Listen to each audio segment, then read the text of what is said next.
Welcome to the Mavericks Podcast. In this episode, I am joined by youth pastor Kevin from the church I currently attend.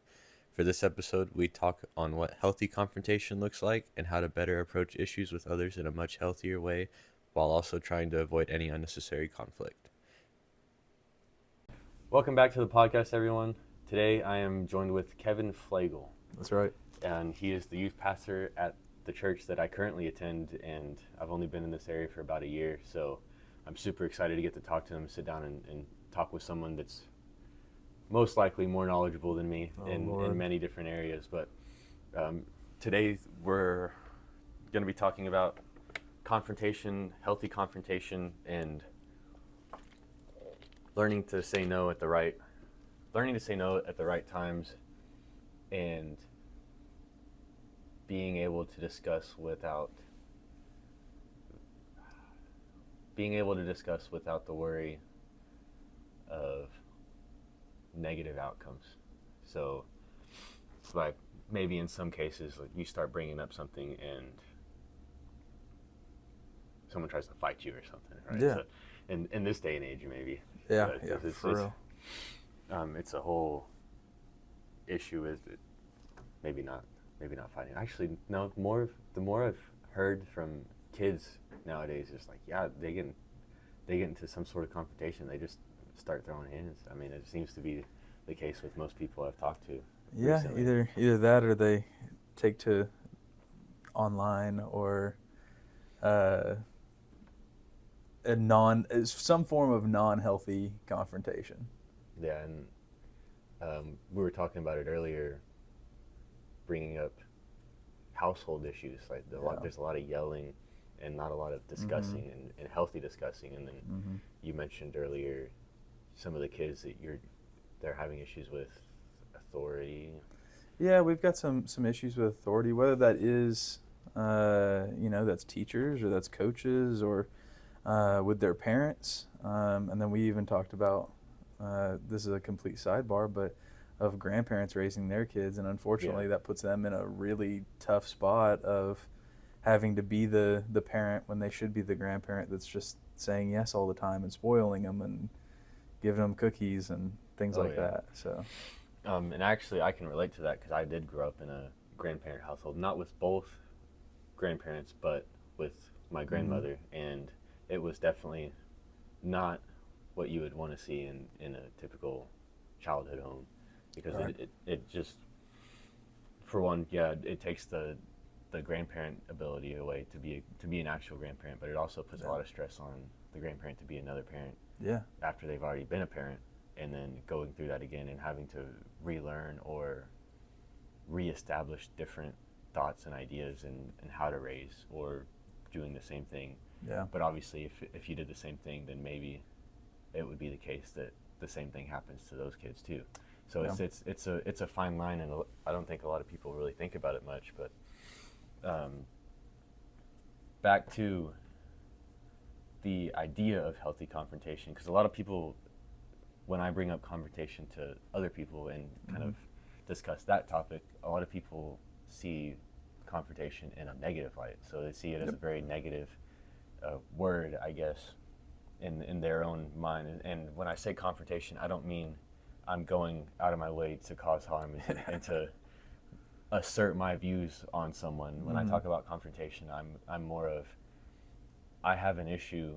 I'm talking more of, if I have an issue with something that you're saying, or if I don't necessarily agree with something that you say or someone else is saying, then I'm bringing that up and I'm bringing my truth to light so that it can be discussed upon, rather than asserting it and yelling and being physical about it and saying this way is the way and no other way is acceptable. It's more of a healthy challenging of truths between two people. So your truth versus my truth, and it's a much healthier viewpoint of confrontation, I guess, and maybe a different viewpoint that other people can adopt too in the future, after hearing this or after going through those confronting moments in their own life. And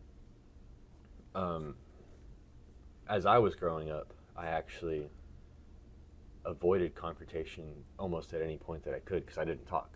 Yeah. So when it comes to the idea of confrontation, I have a little bit of a, not ideology, but I have a little bit of a perspective on starting with no confrontation and avoiding it at all costs and being quiet no matter what. Yep.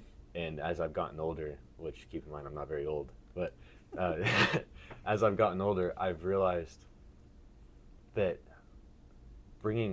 holding back my thoughts is a form of lying, because it's denying both people for one, it's denying me the ability to speak my truth, but it's also denying someone else the ability to be open to a new truth or a new possibility and discuss openly two different truths.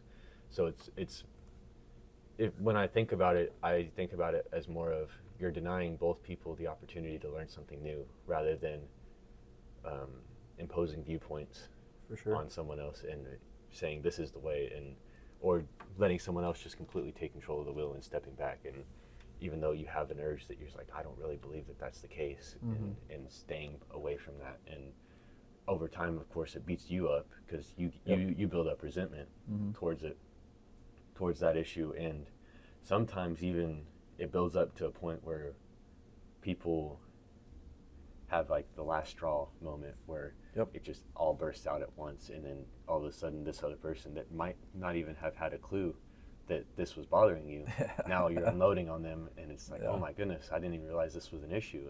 And then now there's a whole issue of miscommunication, and you're outbursting, and it's just a rabbit hole from there. But I'd like to know your viewpoint on confrontation and healthy confrontation, because you did mention before that you weren't a very confrontational person, and you really strayed away from it for a while.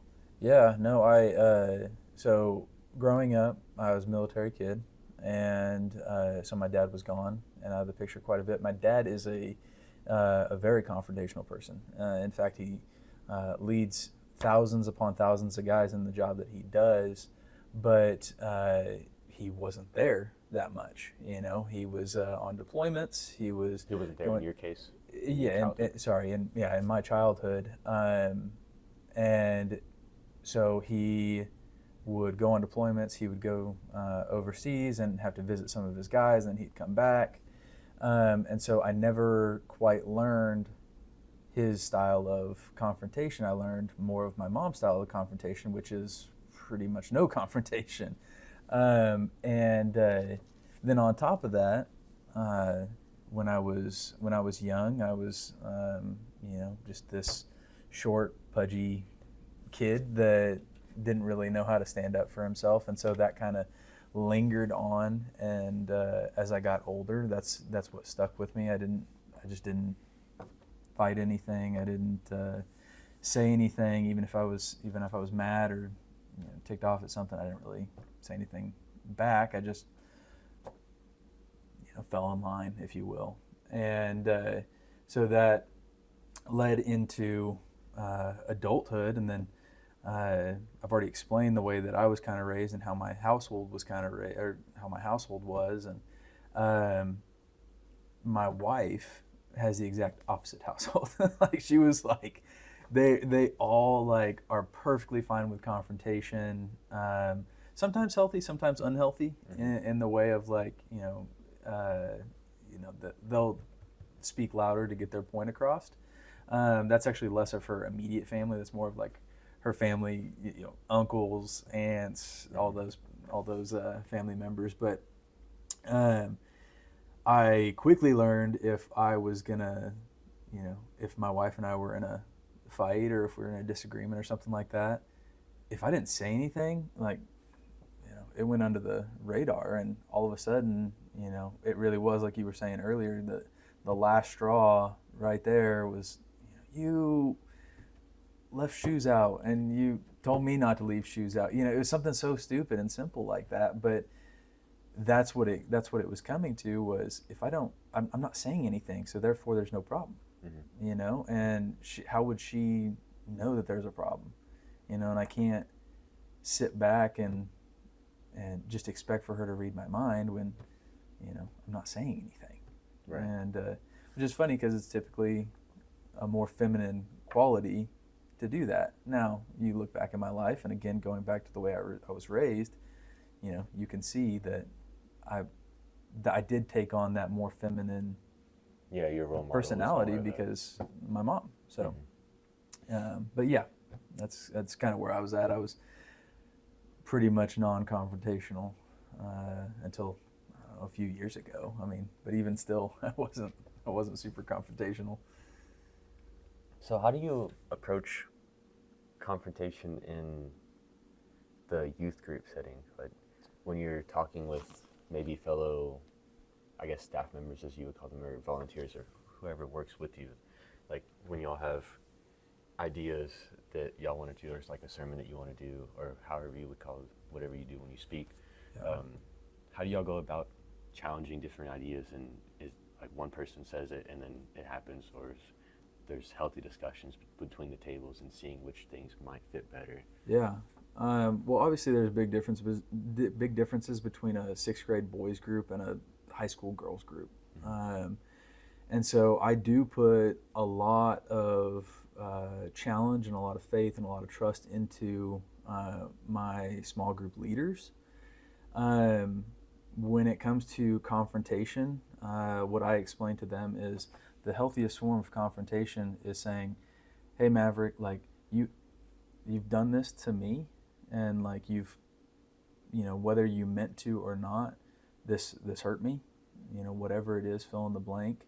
And you're not coming to them, and this is what I'm telling my small group leaders, but they're not approaching in the way of, I expect an apology right now, and I almost like aggressively coming to you.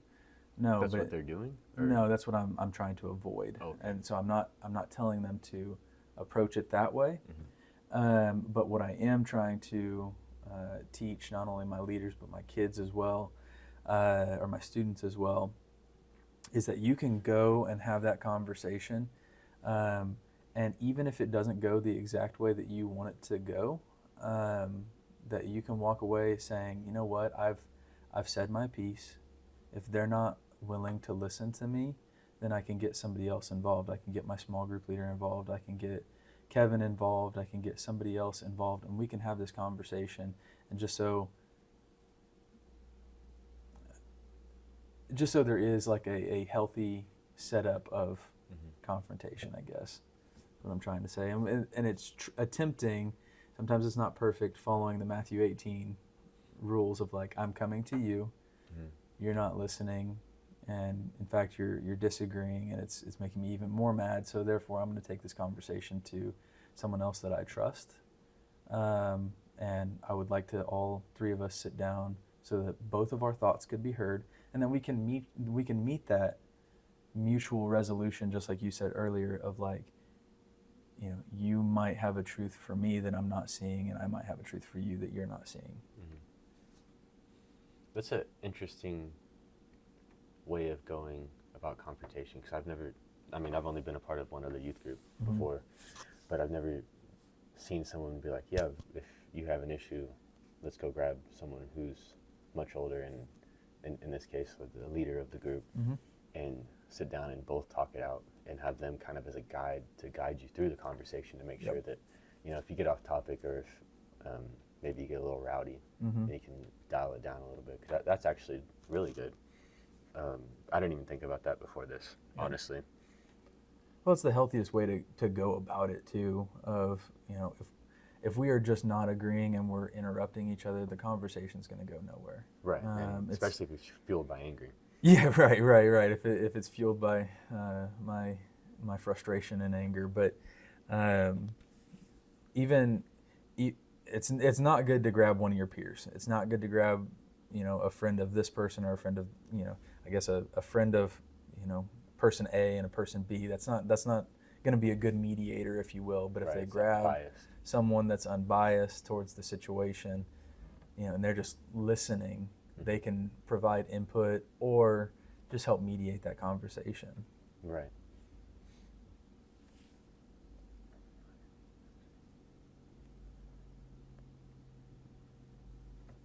Before you became more confrontational, how would you say your thought process was before then, because obviously you eventually think to the point of I could act on it or I could just let it go. So leading up to that point, kind of what was your thought process before becoming confrontational or becoming more confrontational, I guess, and how it led up to the point where you're like, well, I guess I'll just, slide it under the rug and not talk about it. Yeah, I would say in a workplace situation, I was not very confrontational until about like October of 2022. I mean, like it hasn't really been that long. In a healthy way, I guess. It kind of reverted back to either I didn't say anything or I would wait until the straw broke my back. But before October 2022, it very much was like a, I guess yes man is a best way to describe it. I didn't know how to say no. I didn't know how to. I guess in a way, I didn't know how to not let something just roll over me, instead of saying like, hey, no, I don't like that, or I guess those were kind of my thoughts. Like, I don't really know how to describe that one. Yeah, I'll be honest with you. it's a hard, especially the way I worded it. I think it's a little harder to grasp. But what's in my perspective, before I started being more confrontational, I would have a challenging thought, or maybe not a challenging thought, but a differing thought to the person that was talking, and I'd be like, well, maybe I don't necessarily agree with that, but I don't bring it up. And it's like, well, maybe later I'll bring it up, right? And this is issues with truth, and this is not necessarily someone being angry at me, right? Now I could go back to my childhood and talk about that, but I didn't handle those situations very well, because it was more of, I'm gonna talk to you about it, and you're gonna listen. Because it was in that situation, it was more of she's yelling at me, and in this specific situation, she'd be yelling at me, and I'd just be like, okay, well, you're eventually going to stop yelling, and I'm just going to let you do whatever you need to do. And eventually it developed into, I realized why it was happening, and it was because some people just don't have a healthy way of venting, and all of it gets built up, and the straw breaks, right? And it just so happened to be that I was the one that I guess would be able to take that from her, and she would be able to vent all that out, and I wouldn't do anything about it, because I just kind of absorbed the information. And I do it with plenty of other people, maybe not in an aggressive sense anymore, but I mean, when those situations would happen, it would be, I'm kind of the listening ear, and all of this anger, I know it's not directed at me anymore. And so I wouldn't combat it with any sort of anger. I would just take it in, ask questions, and see if I could help resolve it, right? And that's how my confrontation, that's how my thought process of confrontation had developed. Before then, maybe with my brother or something, it'd be like, well, you're a differing view. You have a differing view than what I have in whatever case it was, so I'm gonna beat the crap out of you. Obviously, you don't want to do that. And back then, I did have anger issues, but when it developed into what it is now, I'm very grateful. And I found that in confrontational settings, especially when there's anger involved, if you take a more curious standpoint and ask questions, it actually interrupts the anger in the other person, because now they're thinking. Because anger, when you're blinded by anger, quote unquote, the brain's turned off. Brain turns off, and you're not asking questions anymore. You're just acting out. So the second you ask the question and they start thinking about that question or asking their own question to themselves, all of a sudden that anger is switched, and maybe they're still a little upset, but now they're thinking, and they're interrupting the anger process in their brain. So now it's more of a humane, I guess, conversation that you're having. And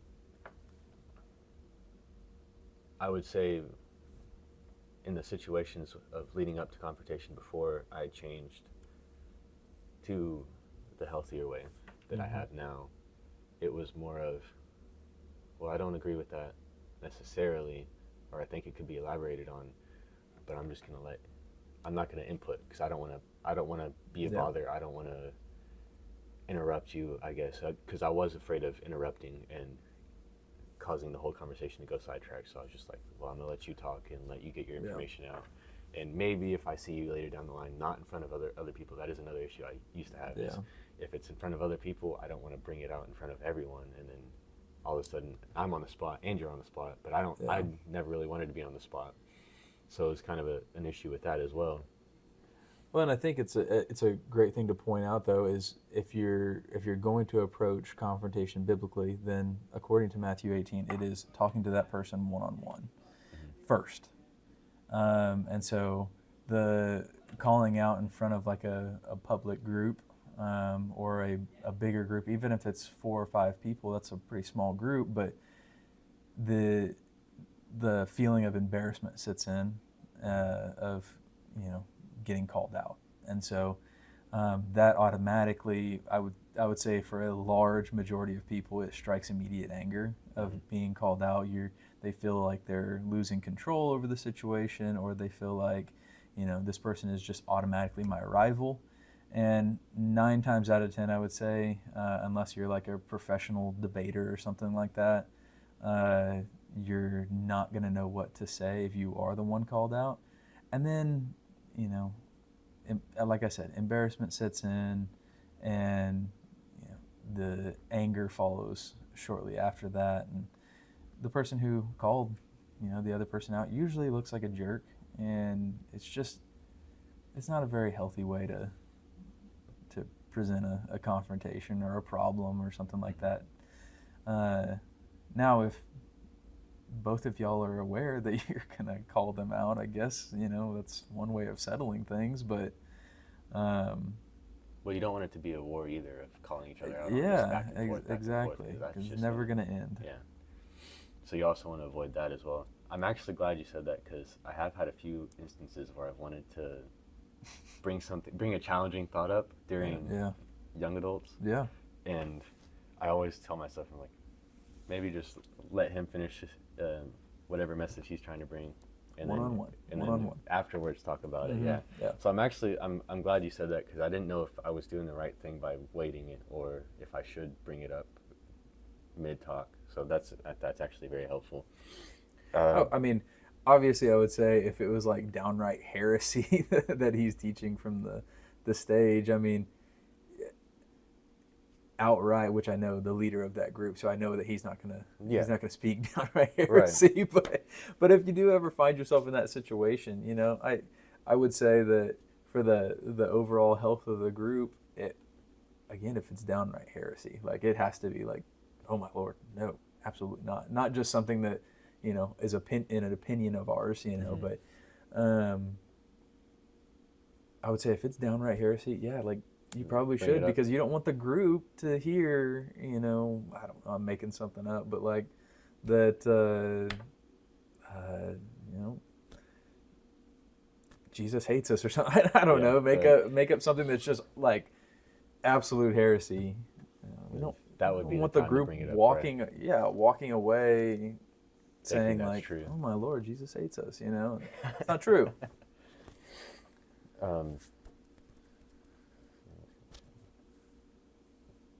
In the process of me changing my confrontation, what I learned to do was I started to learn to trust what I saying. I started to learn that my truth, when I speak it, I had to learn to trust the outcome, because obviously when you're trying to control the outcome of a situation, you're not necessarily using the truth. And that's something that I've learned over time, is if I'm trying to control the outcome of a situation that we're in, then I'm, especially in a conversation, then I'm trying to form my words in a way that benefits me in the long run. Whereas if I'm just talking to you from the truth and from what, and some people would say, and even I say this, what God brings to my mind to speak, like, if I just let go of the outcome and speak like that, then eventually you get to the best possible outcome, for one, and you have to have faith that you will get to the best possible outcome, because obviously that's the process of letting go of the outcome, is you have to trust that it will become the best possible outcome at the end of it, despite Yeah. if there is any sort of inconsistencies. Well, to go off on that real quick, when I first got to be youth pastor, January 2022, I had some struggles with some leaders, and there was a point at that time where, I'd brought my problems to another pastor and was just like, how do I handle this? And sometimes in ministry, or not even sometimes, there's a lot of times in ministry that you do have to pick and choose your battles, because you're, fortunately and unfortunately, like, you are held to a higher standard, and that standard is hard to uphold, but nevertheless you have been ordained and put in this position by God, and so it does become hard. There are certain things that you want to stand up for sometimes, and you might not get to do that, but, or at least to the extent that you want to. But there are things that you have to pick and choose your battles. And one of the other pastors on staff kind of gave me some insight, and he had been doing a lot longer. He has been doing full-time ministry a lot longer than I have. Of just, sometimes there are those cases where you have to say, you know what, this is not worth the fight that it's going to bring. Mm-hmm. And I'm going to lay the proverbial rug over myself and let them walk over it, and that's a hard thing to do, period, whether confrontational or non-confrontational. That is a hard thing to do, because we in our human nature want to be right about everything, and we want our opinions to be the one that, are listened to and stands out. That stands out. That our ideas are the ones that are taken and ran with. So it's hard. Mm-hmm. It's a hard thing to uphold sometimes. And that's kind of interesting to me, because if it seems like it's a pointless issue that's coming up, then I understand. Like, you can just let it say, because it brings no one any good at the end of it. But if it is a challenging of truths, I think it's in truths that the two people believe. Like, you believe something very deeply, I believe something very deeply, and it's challenging, or both of our beliefs are challenging each other. Then I think it's very important that you do approach that in some sort of confrontation. Well, not some sort, a healthy confrontation. A healthy confrontation, because if you're both challenging, especially if you are in the same workplace, or you're leading over, especially if you're a leader, leading over a specific set of people.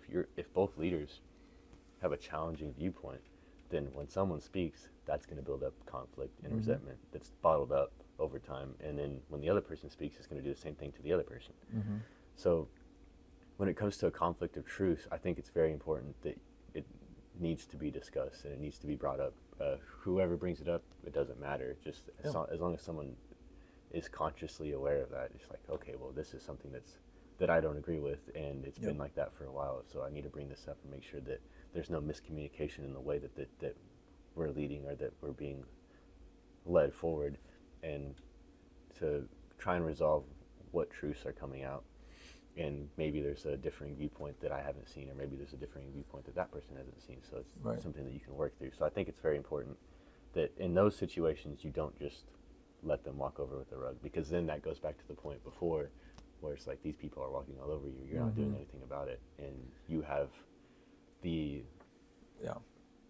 not responsibility, but you have responsibility, maybe a better word for it, or not the better word for it, but it's a good word for it.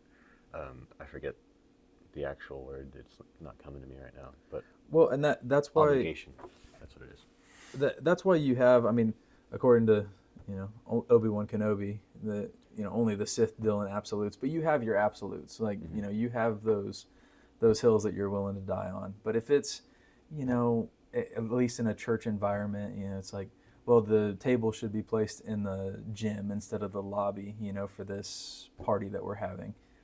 Okay. It's not a big deal. That's fine. Makes no difference. That makes, exactly. It makes no difference to me. It's no skin off my back. But For me too, is I have people in my life that I know um, always want the best for me. And so, whether that's speaking on a Sunday or speaking on a Wednesday, my messages are recorded. I Mm-hmm. send them off to these people. In fact, I mean, I don't have to send them off to my wife because she's there. And then one of my mentors slash people that, watch my messages, hear my messages, and asked to challenge me in life. Uh, he hears those messages as well. But then I also send it off to someone who's outside the church. Has been a long time mentor for me since high school, um, and I send it off to all three of those people so that they can watch my messages, they can hear them, and I know, hey, these like all three of these people have the best interests in mind for me, and they have the healthiest interests in mind for me. Um, and if they're disagreeing or they have different ideas or viewpoints, like those are the people that I for sure listen to 100% of the time. And if there is there's a healthy challenge, there's a healthy conflict inside of it, then like, yeah, let's debate it a little bit, Mm-hmm. but that just helps me personally. Right. I agree with that. The way that I view it, I guess, because I do ask, when I do these podcasts, I do ask for feedback from anyone Mm-hmm. that can give it. And I've had some people that do challenge what I believe, and they are believers. Mm-hmm. But I've had some people challenge at least the wordings that I use, and I have realized in some cases I did not do the best Yeah. with what I said and how I worded it, and that's my fault. But it can be worked on in future episodes that I hope to bring to light those issues and further clarify those, and articulate it just a little bit better. That way that I don't lead someone else down the wrong path, right? Right. So when I'm discussing things or when I'm asking for things, if I'm asking for input, it's not that I'm wanting to be right, because we talked about just briefly, like everyone wants to be right all the Uh-huh. time. I find myself looking for someone to try and prove me wrong. And that goes back to a book that I have also read, which is Never Split the Difference. It's by a negotiator. Mm-hmm. But it's the negotiation starts when someone says no, No. right? Yeah. The negotiation truly starts when someone says no, Mm-hmm. because it challenges the thought process that I would be going through, right, per Right. se, if I'm in this discussion. And if I can reach to the point, or if I'm talking to someone and they say no, or they have a differing opinion, and it's like, okay, now we have something that we can go off of, and I'm not just saying stuff that I, in my mind, already know, and you're agreeing Mm-hmm. with it. So it's when you're sending those videos out, and you're looking for praise and positive feedback, and that's always good when you get it. But when Mm-hmm. someone says, well, but I have this kind of a view, it's like, I don't think you worded it the best way that you could have worded it. And that's, Yeah. in my case, that's what happened to me. And it's like, well, okay, well, what do you mean by that? And Mm-hmm. we start talking about this, like, okay, in this case, it was suffering daily, right? Right. For me. And I was like, yeah, you take up and you suffer daily and you suffer every day. And some people, actually, this is the most feedback I've gotten. I've gotten more feedback on this specific topic because I guess I didn't word it well than any other topic that I've talked about. And it was that when I say suffering, it's more seen as miserable, right? And super miserable. And it's, well, yeah, that's the more widely known or prevalent association with that word. Yeah. But what I implied and what I was implying by what I meant by suffering was that you're voluntarily picking up suffering, and what I mean by that is you're voluntarily picking up, and the process of voluntarily picking up that suffering, or in the cross in the case is what I was talking about, is you come at it with more of a sense of joy rather than, oh, this is miserable, I don't want to do this, why am I doing this, right? Well, and I think that mindset does point to like a James 1:2 of count it as joy, my brothers, when you face trials of any kinds, Right. But anyway, go ahead. That might be a little Well, little step, but no, but and if I had been reading the Bible more, I probably would have been into that. I could have used that in the example, but it's what is it? It's count it all joy, my brothers, when you encounter great trials, I think is what it is. And I actually heard that in a sermon at one point before I came here, but Right. I completely forgot about it. I did actually take a picture of it or write it down, or maybe I still had the pamphlet even. But it clicked in my brain. I was like, oh my goodness, like that is really a powerful thing. Well, I don't know what your listeners read off of, but I've already shared my opinions on Bible translations. But I love the NLT, and it says, "Dear brothers and sisters, when troubles of any kind come your way, consider it an opportunity for great joy." Interesting. Because, well, and just to read verse 3, because I hate reading just one verse. It's so annoying because you're not really getting context. But it says, verse 3 says, "For you know that when your faith is tested, your endurance has a chance to grow." And verse 4, you can go on the whole chapter and it will never, feel like enough. But no, that helps solidify what I was talking about before with the suffering. And it's because when you get the opportunity, I like that it uses that opportunity in that. You get that opportunity and then you take it, and it's a suffering and it's a pain. Mm-hmm. But if you look at it with a sense of joy, it's like you're getting something out of this and you're voluntarily going into it. So you don't necessarily quote unquote have to, but when you do encounter it, you can obviously choose to run away, or you can go into it with a sense of joy. And that's what, and it's even not dopamine, but the act of doing something hard that's really physically hard, and you're going down that path. It's something in neuroscience that I'm not quite versed on, but when you accomplish things that are really, really hard, you get a much more, not pure per se, but it lasts longer. It's a hit of dopamine that it's a more fulfilling hit of dopamine instead of just instant gratification from something else. So it's delayed gratification would be a better way to put it. And you reach the end of it and you finally hit that point that you're trying to hit, and you have a sense of fulfillment and a sense of joy. You're not rushed with emotions of this feels really good. I mean, maybe sometimes, like if you're in the gym and you hit a really cool a new PR or something, then you're really happy and you're really ecstatic typically, Well, and take, any form of like dopamine or like, benefits that come to you, mentally, but just like overall, it just feels better to complete something. Yeah, and especially if it's hard. But the harder it is, the better you feel afterwards, and that's something that's also the case. And when I was talking about voluntarily suffering in this episode, I was relating it to the cross. So Jesus says, "Pick up your cross daily and follow me." Mm-hmm. So it's the cross is a symbolism of suffering.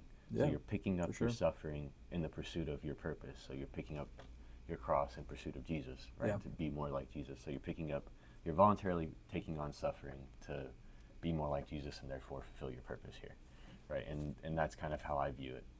And when I say suffering, I don't mean that it's horrible and you feel like crap the entire time. I mean that it sucks, kind of, because It sucks, but you're gonna enjoy it. Right, That's kind of where it's a hard process, and it sucks if you have a negative viewpoint on it. But if you go into it with the sense of I'm voluntarily taking this on to better myself and to better pursue my purpose and to better pursue God, all of a sudden that negative aspect of it goes away and you feel more fulfilled in the process of doing it. And for sure, especially once you get to the end of it, then you're like, oh, I really did this, and this really moved my life forward in a positive direction. It moved me closer to God, and you just get a much bigger sense of fulfillment. And then you do that day after day after day, and the more you do it, the more you start to chase after your purpose, and the more truths you find out along the way, because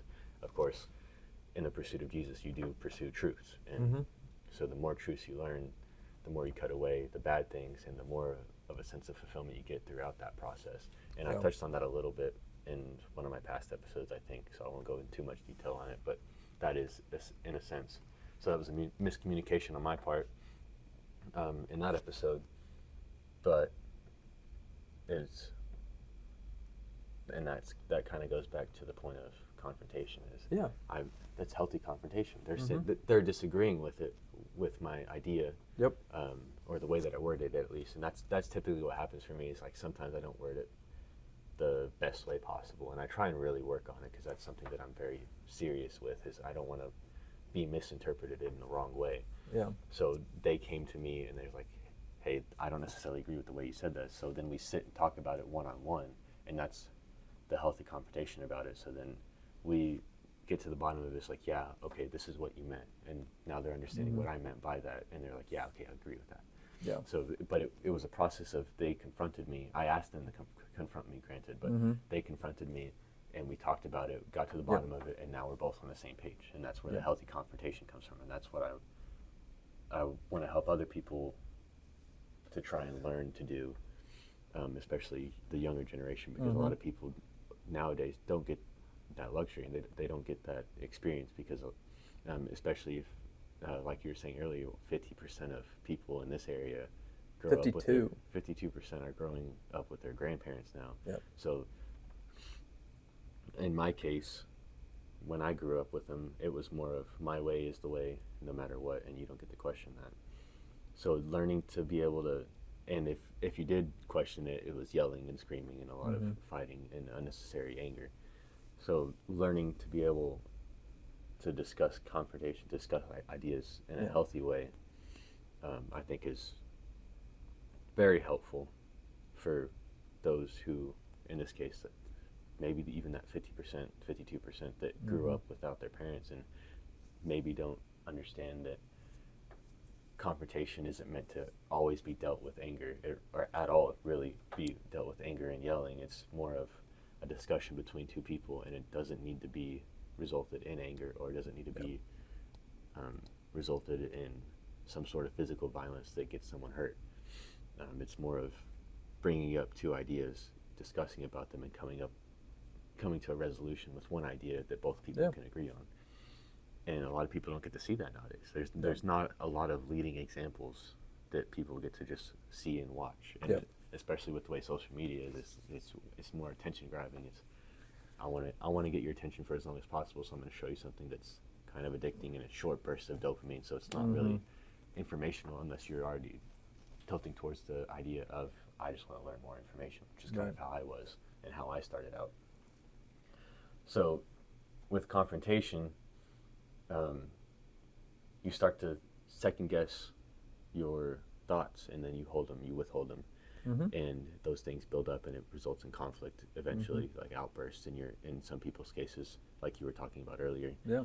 And the withholding thoughts is really where you get into trouble. And I'm not sure where it says in the Bible, but I believe it says it in some scripture, but I don't know if it says that withholding is worse than lying, but I know it's along the lines of I'd have to look that up. And so I don't want to quote it on air and miscommunicate it, but at least in my opinion, we'll put it that way for now.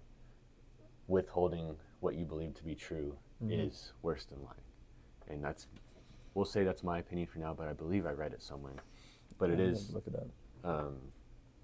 In my opinion, withholding thoughts that you believe to be true in a situation where you are discussing truth is worse than lying, because you're robbing one person of your truth, and you're robbing yourself of... You're robbing two people. Yeah. Right? I mean, and I guess the same could be said about lying. You're robbing yourself of telling the truth, and you're robbing them of the truth. But in this case, you're, I guess, doing a very similar thing of, you're robbing yourself of telling the truth by withholding, and then you're robbing them of hearing your truth, when in reality, like, your truth might just impact their life in a positive way.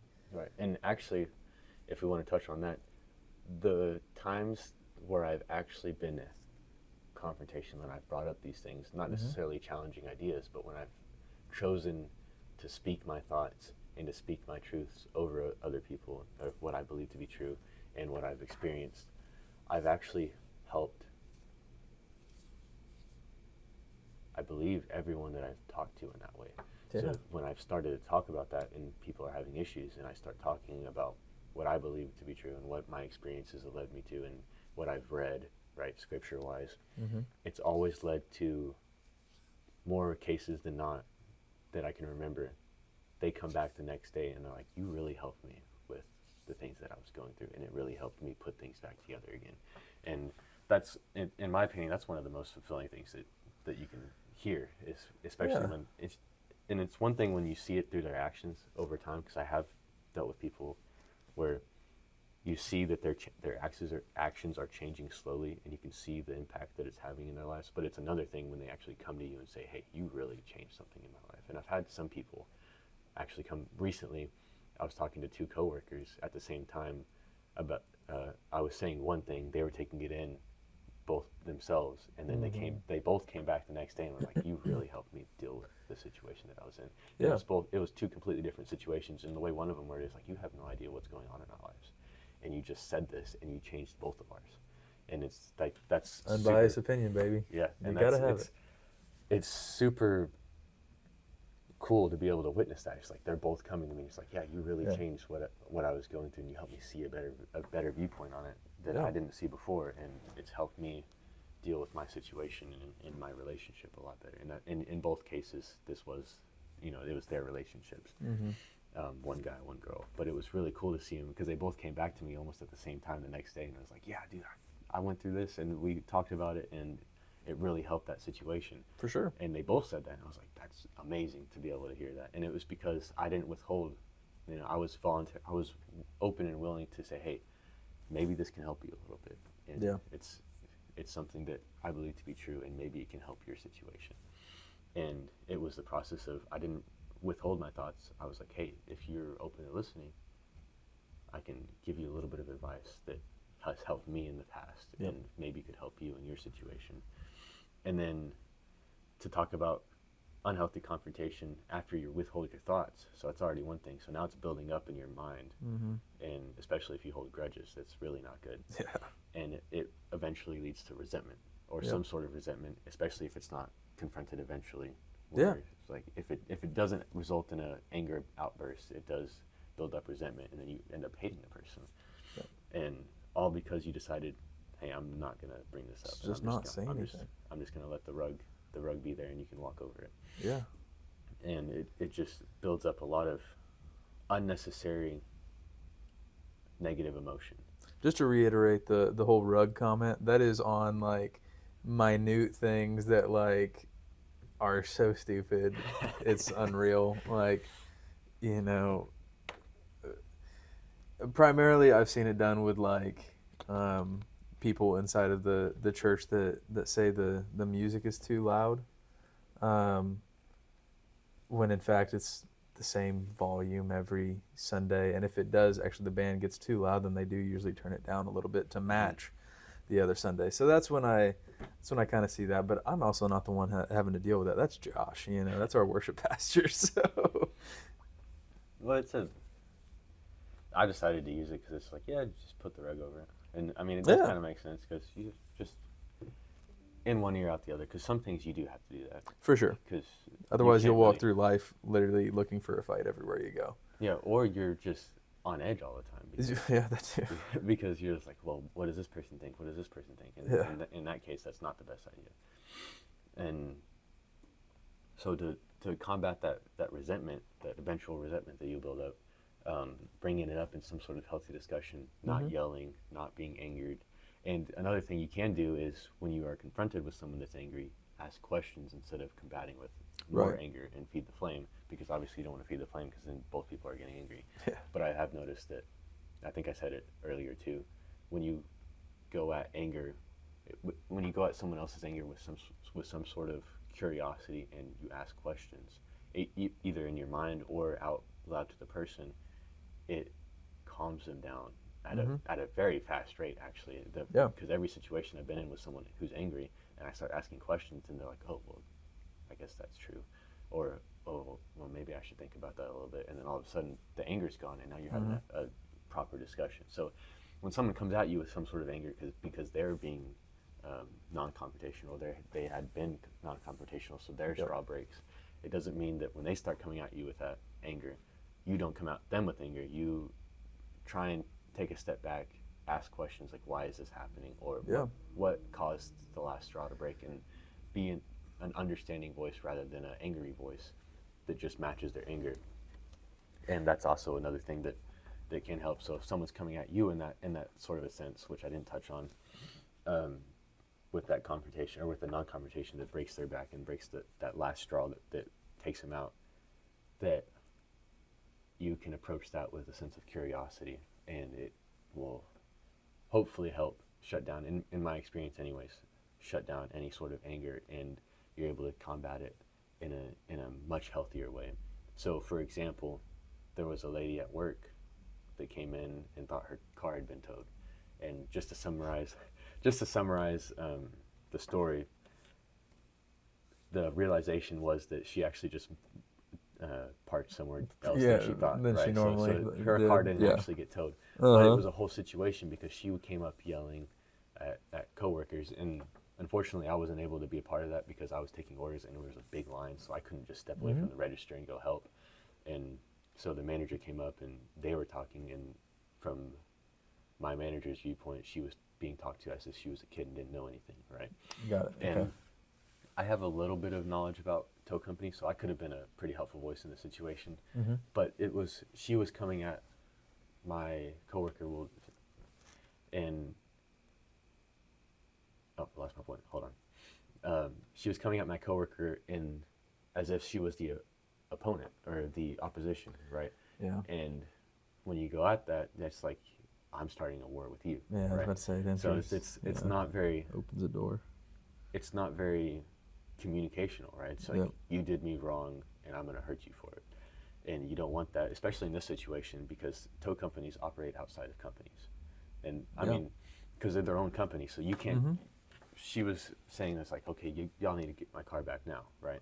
And it's, for one, how tow companies work, they're hired by different companies, but they don't work through those companies. So once they have the car, and you have to go through them. So she was being treated as if she was the enemy, when in reality she was actually on her side. And that's how it should be treated. So this person's coming at you with anger, and it's more of, okay, in this situation, I understand that you're upset, and I understand that is a very stressful situation. So what we can do is, and reiterate, just like, hey, I'm not your enemy. If the tow company really did take your car, then I want to be there to work through it with you, and I will help you try and get your car back. And for now, let's go outside.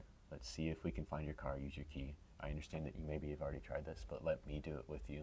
We'll go through, we'll look for it together, and if we can't find it, I'll tell you what, I'll help you get in touch with the tow company, and I'll help you resolve this problem the best way we can. But I want you to understand, I'm not your enemy. We have no control over what the tow company can do. Right? So if they took your car, they have it. But if they don't, if by some chance, maybe you overlooked, and I'm not saying that you're stupid, but and maybe don't word it like that. Obviously, I'm just being kind of blunt right now. But I understand that some people can misplace things and can forget things. And I do it all the time. 100%. Right. So let's go out. I'll go with you. Let's look for your car and see if we can find it. And if we can't find it, let's get in touch with the tow company and see what we can do from there. But the way you're approaching it, it's like, I'm not your enemy. I'm your ally, and we can figure this out together. We're not in opposition. We can work through this, and we don't need to be angry. And being angry doesn't solve anything anyway. 100%. So it just comes to it upsets the other person, and it's just a venting point for the person who brings it up. So it's not really solving anything. It's, you want that healthy discussion and in the presence of anger. So if someone comes at you with anger, you want to try and take that kind of curiosity standpoint. It's like, I understand that you're upset, and I would be upset too if I was in your position. But let's see if we can figure it out as a team. What can I do to help diffuse the situation instead of... Right. So most of the time when people have an anger outburst, it's not directed at you. It's something happened in their life, and they just had a last straw and they need someone to vent to, or somewhere to vent to, and it just so happens that you're in the way. Unfortunately for some people, especially if you don't know how to handle that. But if it does come out, then you can be the friendly voice, and it's like, hey, I'm not your enemy, but I can help you work through this, and I can help you come to a solid resolution. And let me ask you a few questions. Obviously, don't say that, but just start asking questions. Start asking questions in your head, and be curious. And then all of a sudden, 30 minutes go by, and now you're both on a much better page. They feel like they've been heard, which is what they want, and they come to the resolution, and you're helping them come to a solution. And in the process of helping them, you get a sense of fulfillment, because when you help someone, you just get a sense of fulfillment. That's how humans work. So in the process of confrontation, so you do want to have that idea too. Is if someone comes at you in that sort of a way, you want to be able to diffuse that situation and work towards that. But also, if you have an issue and you're challenging the thoughts, you want to be able to bring up that healthy discussion and that healthy confrontation, and be able to get to the bottom of that eventually as well. Yeah, and that was something that I was always good at. I was always good at being the curious one of like, well, why is this happening right now? What either like what are the steps that we could have taken to avoid this, or what can I do now to diffuse it? But what I just wasn't good at was when that point was kind of over with, and now it's like, it does feel like it's a war, and it does feel like, I'm either flight right now or I fight right now.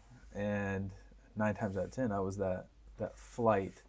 Now, there's problems with both inside of that, which we've already touched on it a few times, but like, there's problems in the fight mentality of like, this is my enemy, this is my op right here.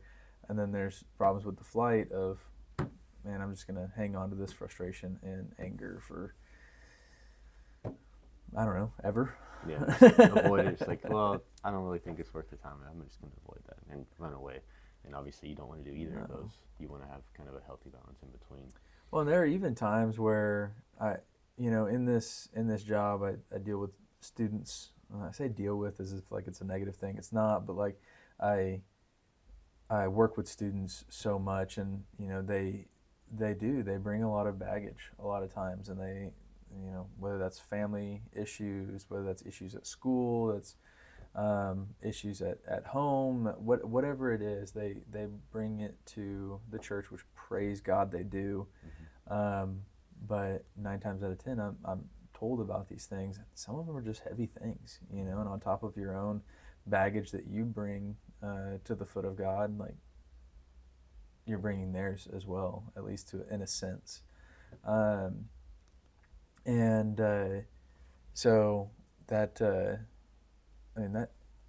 I guess I kind of lost my point there, but like, that it does bring on its own set of challenges, and inside of that, like, it's not only I have confrontation and healthy confrontation, unhealthy confrontation myself, but then now I'm teaching these kids that are, half my age, how to have healthy, or what the difference is between healthy and unhealthy confrontation.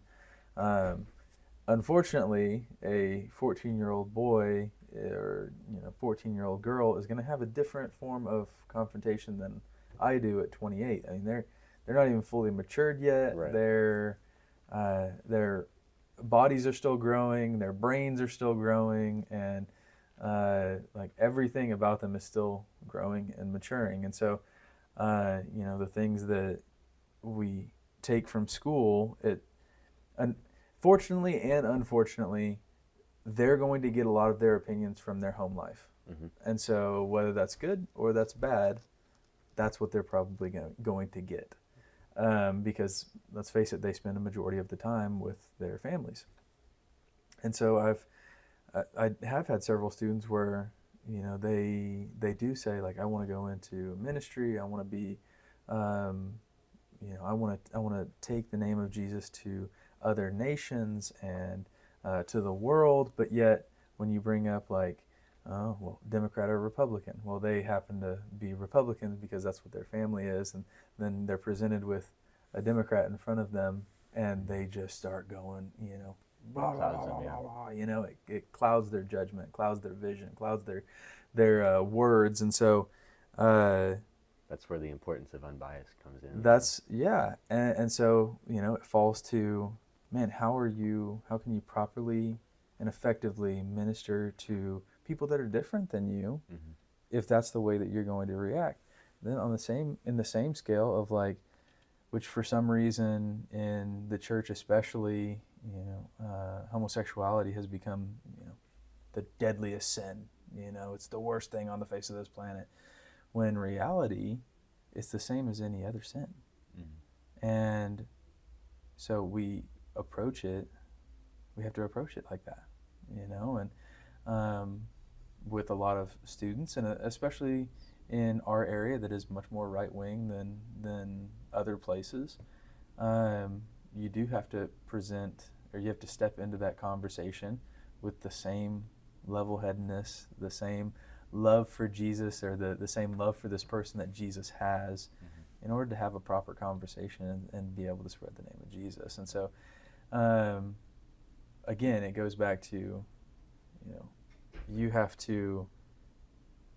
don't have to have it all figured out, but you need to have a healthy concept of what confrontation looks like in order to share what healthy confrontation looks like with students, so that they can share what healthy conversation looks like, and they can act out on that healthy confrontation. So I guess that's where I was going with all that. But yeah, I definitely agree with that, because you are a leader, so everything that you say will be passed down in some sort of sense. Yeah. And you have to be very careful, especially with kids, because kids their brains are still developing, so they're going to take in their information, and most people at that age don't know what's right and what's wrong. They just know what's being told to them, and they can kind of start filling out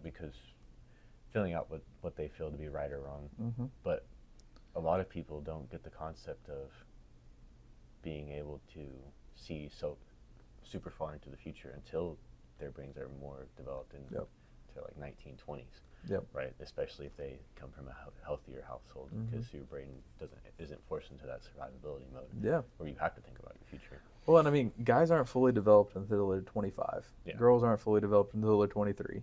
So it's like, you even at 17, 18 years old, 18, you're, classified as a man. I remember, telling one of my dad's friends, they were military buddies for a long time, that, I hit 18 and I was like, Mr. Rick, I'm a man now, and he was, at that time, he was like, 65, 70, somewhere in there. He was like, and just laughed at me. That's pretty much all he did. And I was like, what a jerk, And then looking back, I'm like, oh man, he was right. Yeah. I made so many stupid decisions in between 18 and now 28, and yeah, really 18 to 25 even. Whether that was drinking stupid decisions, or that was just stupid decisions, period. Mm-hmm. So yeah, that was always really funny to me, is that he scoffed and I was like, what a jerk, but he's right. Yeah. And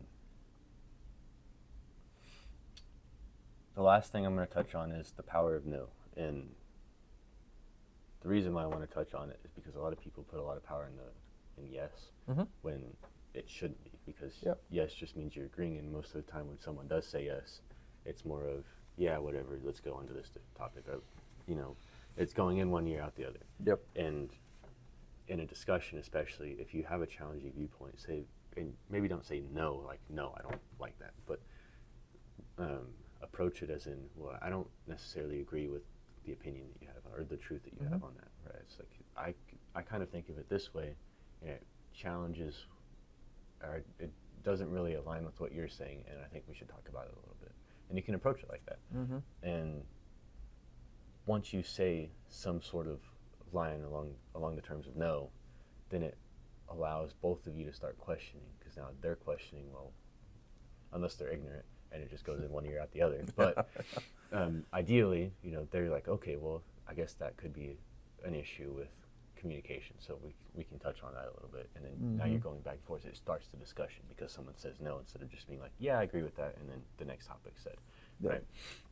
So if anything, you want the other person to be saying yes. Wait, no, I take that away. I completely stumbled over my words. Heresy.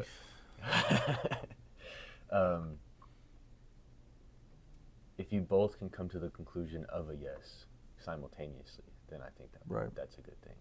So if you're both agreeing on the topic at the same time and truly agreeing, so there's like three forms of yes, and one of them is not used very much, but it's the one that's actually the truthful yes. It's like, yes, I understand that, and that's where I think you want to get to. It's not just yes, but it's getting the other person to say, I understand what you're saying, and that makes sense. Yeah. And if they say that, then their brain is engaged. It's like, well, they actually took the time to think that out and say that they understood what you're saying, and that's the true form of yes, right?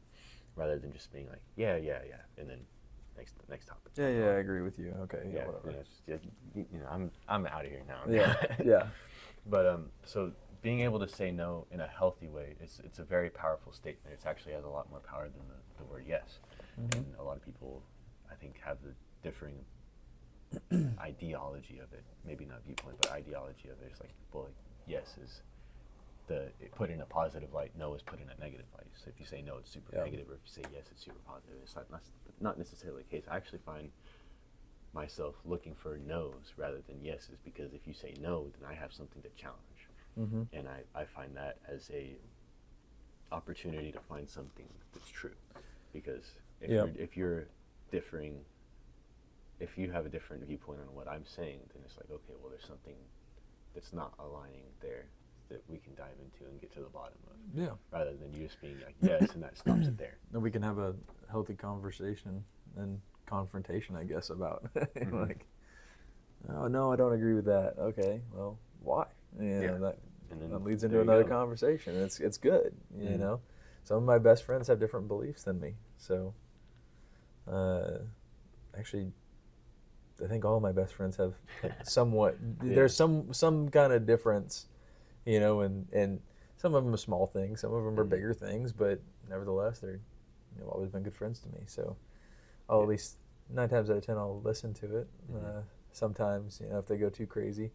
I have one friend that is he's a conspiracy theorist. So, he's big into the flat earth theory, which I'm just never going to believe. Is that Robert? Is it Robert? Well, he is in it, but no, this is a different guy. He didn't even live here. But very much so. I've talked to him quite a bit. Has he told you the Vatican one yet? I don't think he has, actually. Oh boy, he listens to these, so he might bring that one up now. Yeah. Ask him about Robert. Share the Vatican one with him. But I think that sums up what I wanted to talk about in this episode. The power of no is very powerful. We'll just leave it at that. And to start a healthy confrontation, to start a healthy discussion, take a sense of curiosity. I think is how I want to sum this up. Is try and take a sense of curiosity into these situations where maybe there's some anger, and don't be afraid to speak up if you think it's true. And if it's not true, guess what? Well, you're going to learn a different point of view, and maybe you can come to the bottom of something, and now you have a different viewpoint. Yep. So worst case scenario, as long as there's no anger involved in it, as long as you push away from that anger to make sure that it's healthy and not anger fueled. Yeah. Then you're gonna come out of it learning something if you didn't already learn. 100%. So worst case scenario, you learn something different. You have a different point of view now. Best case scenario, not even best case scenario. It's just maybe you're right about something and you're helping someone else change their viewpoints. Yep. So I think that really sums everything up. I really enjoyed talking to you. Yeah, buddy. And hopefully we can bring this up in some sort of conversation later in youth group, maybe. Yeah. We'll see what happens. But it was really good talking to you. Yeah, absolutely. And spending time with you.